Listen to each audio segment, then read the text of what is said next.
स्वायत्त महाराष्ट्र या अभियानाअंतर्गत आपण एक मागणी केली आहे की विजा मागणी, याबद्दल आपलं मत काय? स्वायत्त महाराष्ट्र अभियानाअंतर्गत जी विजाची मागणी किंवा परमिटची जी मागणी करतो ती अगदी योग्य आहे. कारण आता तुम्ही पाहता गेले जे काही स्वातंत्र्य मिळाल्यानंतर महाराष्ट्रावरती जे परप्रांतीयांचे लोंढे येतातच आहेत.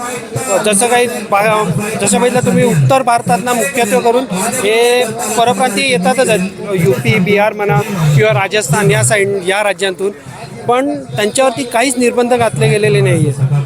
आणि त्याच्यामुळे होतं आहे काय की महाराष्ट्रातले जे इथले स्थानिक आहेत त्यांनाच रोजगार मिळणं आता मुश्किल झालेलं आहे. त्या लोकांनी सगळेच रोजगार ह्या लोकांनी कॅप्चर केलेले आहेत. त्याच्यामुळे जी मागणी करण्यात येत आहे विजा किंवा आपल्या महाराष्ट्रामध्ये जे कोणी परप्रांतीय येतात त्यांना एका प्रकारचा विजा देण्यात यावा. जेवढी महाराष्ट्राला गरज असेल तेवढ्याच परराज्यातून येणाऱ्या नागरिकांना परमिशन देण्यात यावी. जसे अमेरिका किंवा युरोपमध्ये बघतो त्या प्रमाणात आपल्या इथे पण विजा किंवा परमिट हे देण्यात यावं.